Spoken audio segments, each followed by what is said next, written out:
ya, jadi saya kerjakan ini adalah pemantauan dia YouTuber, subscribernya udah lebih dari 1,5 juta. Makanya di Bandung. Tahu kabarnya boleh kemana? Yang dekat juga dulu atau Mas datangnya Mas? Yang dekat juga dulu datang. Jangan datang dulu sekarang. Sekarang datang Jakarta dulu. Yang dekat itu yang di Jakarta. Kontes yang kemarin hari Jumat kita akan datang. Oh bebas. Bismillahirrahmanirrahim. Assalamualaikum warahmatullahi wabarakatuh. Waalaikumsalam warahmatullahi wabarakatuh. Salam kedaulatan rakyat. Salam kedaulatan rakyat.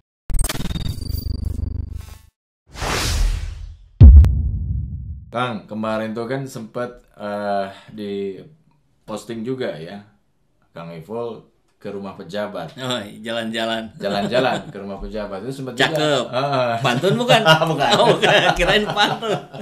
Banyak juga tuh beberapa yang nge-WA ke saya. Oh, gitu. Emang kemana Kang Iful? Waduh, saya juga nggak tahu ini. Soalnya saya lagi sibuk di rumah, saya bilang gitu. Rupanya ke rumah Pak Anies Baswedan. Kayaknya kemarin kan baru prolog aja tuh. Cerita istilahnya preview lah. Nge-vlog ya, vlog perjalanan ke Pak Anies Baswedan ke rumah beliau. Tapi sebenarnya apa itu Kang? Kegiatan apa itu di sana itu? Ya sebetulnya sih makanya saya tidak mau terlalu terus terang karena belum jelas juga gitu.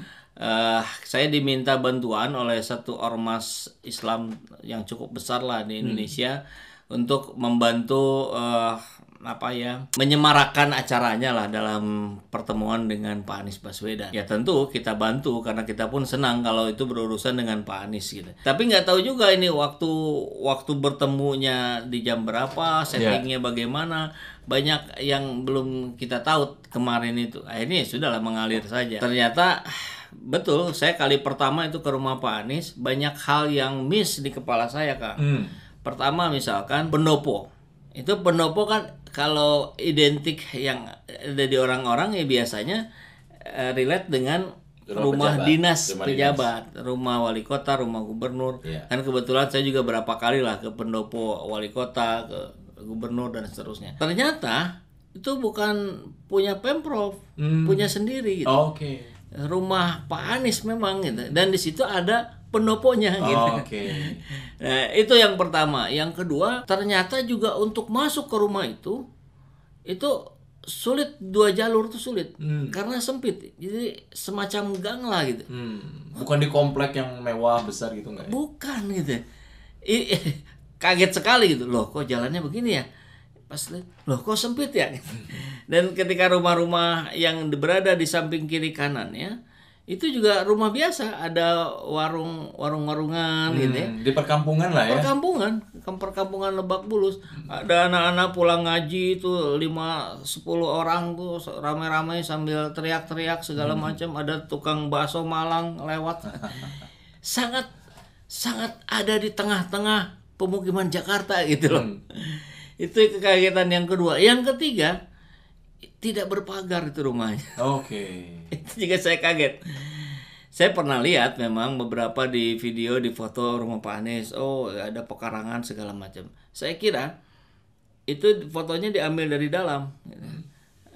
Dari sininya ada pagar gitu ya. Ternyata pas masuk, loh kok nggak ada pagarnya?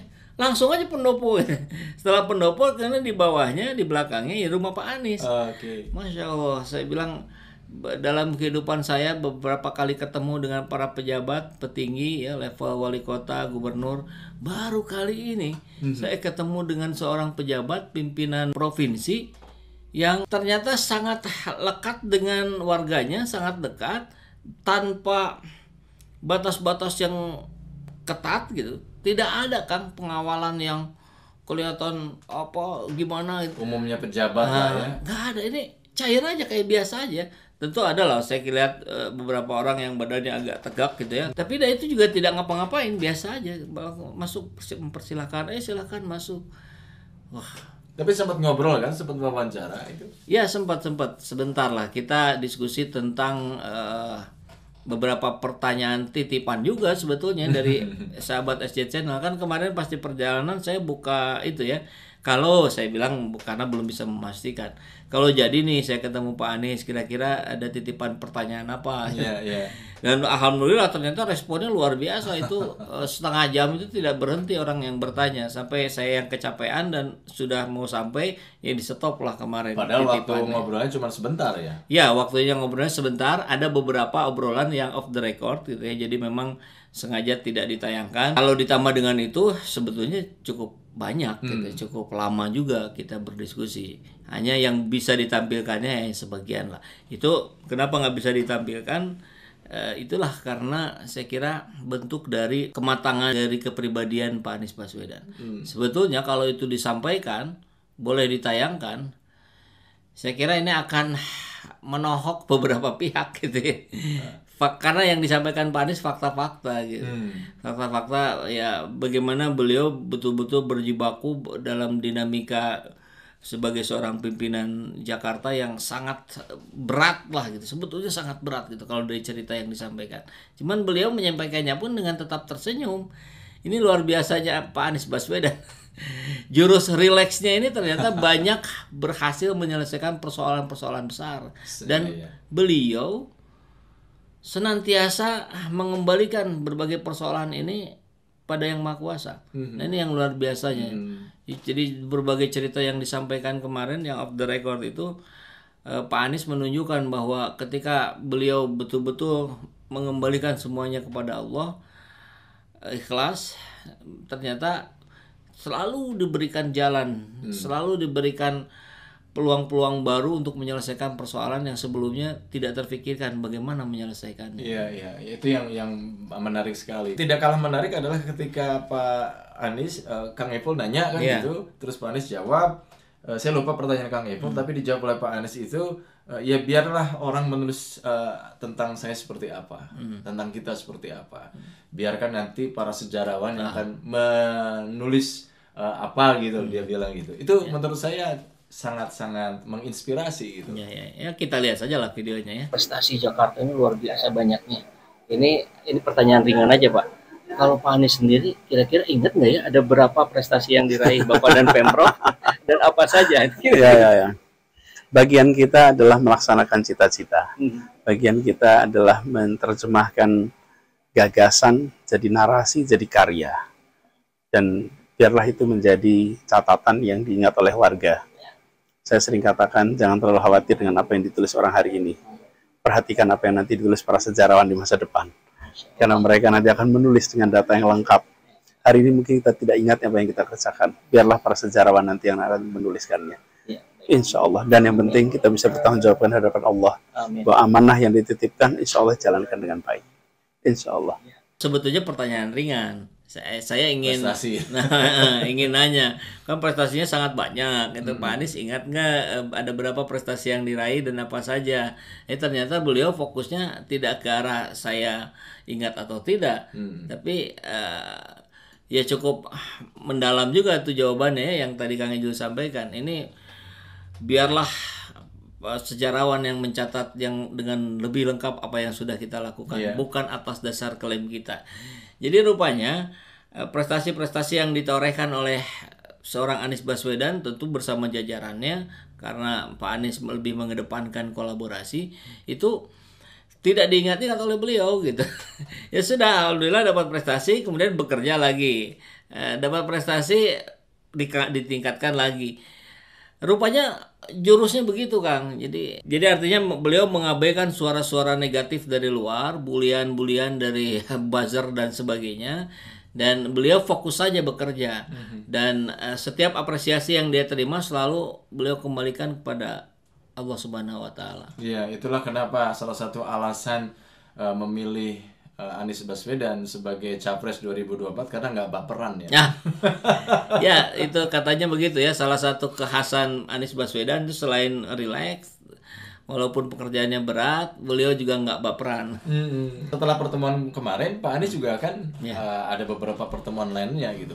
Salah satunya kemana itu Kang? Kalau nggak salah kita ada videonya juga itu ya, kita lihat sebentar. Okay.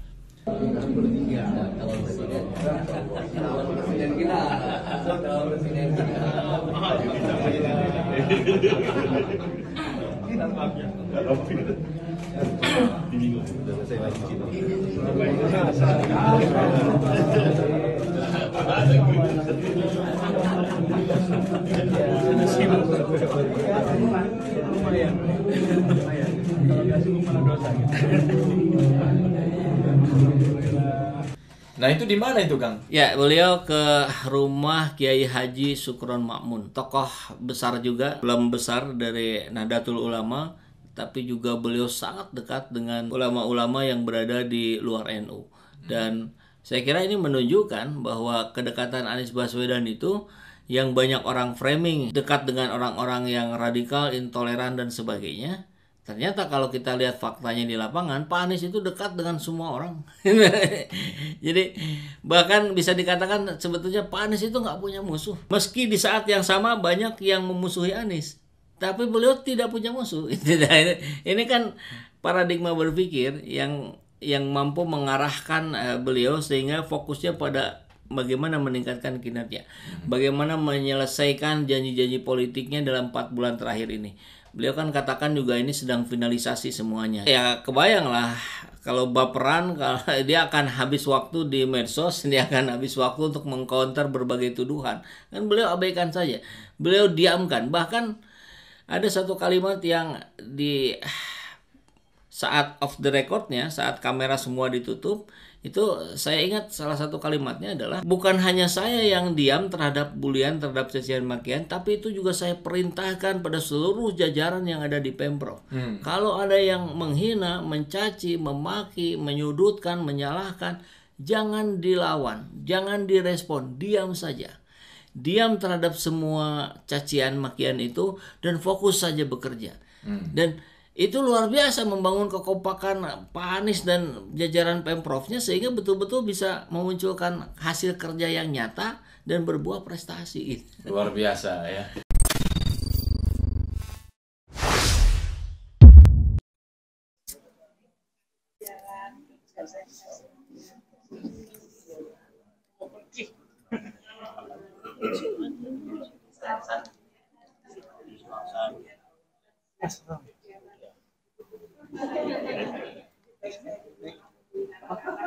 Di sini aja nggak?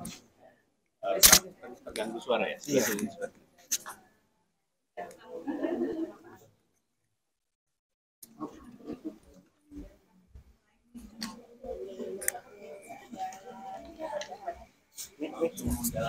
Iya siap. Tapi sayang makanya momen ini kalau nggak dimanfaatin saya nggak bersaing di.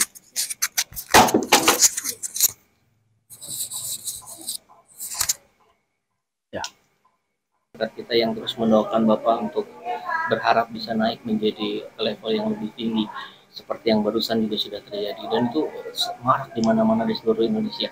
Bagaimana Pak Anies menyikapinya? Saya jalani amanah yang ada sekarang dengan sebaik-baiknya. Doakan bisa sampai tuntas dengan baik. Doakan bisa terus memberikan manfaat. Adapun perjalanan ke depan, biarlah Allah yang menentukan. Kita bagian menjalaninya, insya Allah. 4 bulan lagi Pak Anies selesai, kira-kira apa yang menjadi target terdekat untuk direalisasi? Penuntasan semuanya sekarang sudah di fase finalisasi, jadi tinggal menuntaskan insya Allah sampai Oktober semuanya bisa terlaksana. Sesudah itu nanti kita jalan yang berikutnya. Banyak yang menunggu Pak, setelah Oktober barangkali Bapak bisa keliling Indonesia menyapa warga-warga yang menginginkan Bapak. Pokoknya selama ini kan memang tugasnya di Jakarta aja. Iya betul. Tapi insya Allah sudah nanti mudah-mudahan bisa punya waktu ekstra untuk bisa silaturahmi. Insya Allah. Anies terakhir nih Pak, banyak yang nanya ini. Ini kan prestasi Jakarta ini luar biasa banyaknya. Ini pertanyaan ringan aja Pak. Kalau Pak Anies sendiri kira-kira ingat nggak ya ada berapa prestasi yang diraih Bapak dan Pemprov dan apa saja? Ya. Bagian kita adalah melaksanakan cita-cita. Bagian kita adalah menerjemahkan gagasan jadi narasi, jadi karya. Dan biarlah itu menjadi catatan yang diingat oleh warga. Saya sering katakan, jangan terlalu khawatir dengan apa yang ditulis orang hari ini. Perhatikan apa yang nanti ditulis para sejarawan di masa depan. Karena mereka nanti akan menulis dengan data yang lengkap. Hari ini mungkin kita tidak ingat apa yang kita kerjakan. Biarlah para sejarawan nanti yang akan menuliskannya. Insya Allah. Dan yang penting kita bisa bertanggung jawabkan hadapan Allah. Bahwa amanah yang dititipkan, insya Allah jalankan dengan baik. Insya Allah. Dan Pak Anies sekarang sudah jam 8 Ya, hari kerja, tapi rupanya Pak Anies masih ada. ya masih ada agenda lagi. Masih ada 2 acara lagi malam ini. Masih ada acara Ya. lagi. Biasanya gitu. Semoga terus disehatkan. Amin. Amin. Terima kasih banyak Pak Sama-sama. Anies. Makasih. Alhamdulillahirrahmanirrahim. Saat ini banyak sekali sahabat-sahabat dari Saiful Jaman Channel yang menjadi patron dari kegiatan ini, yang mendukung, yang mensupport dengan berbagai cara. Luar biasa. Via WhatsApp, via grup, via media sosial lainnya. Bahkan tidak sedikit yang kemudian mendonasikan uangnya untuk perjuangan kami di medan dakwah ini. Ya jelas hal ini sangat membantu keberlangsungan channel ini karena kebutuhan pun kemudian bertambah. Tidak bisa lagi ini dikerjakan oleh 1-2 orang. Kita harus merekrut lebih banyak orang. Dan itu jelas membutuhkan dana yang tidak kecil. Oleh karena itu buat sahabat-sahabat semua yang terus mendukung kami, doakan juga kami untuk mampu istiqomah, untuk mampu terus menyuarakan dan menggemakan suara hati rakyat. Dan seperti biasa, bagi yang ingin membersamai kami dengan membantu operasional channel ini, sahabat bisa mendonasikannya ke nomor rekening yang ada di bawah sini. Dan silakan untuk mengkonfirmasikannya ke nomor yang ada di sini.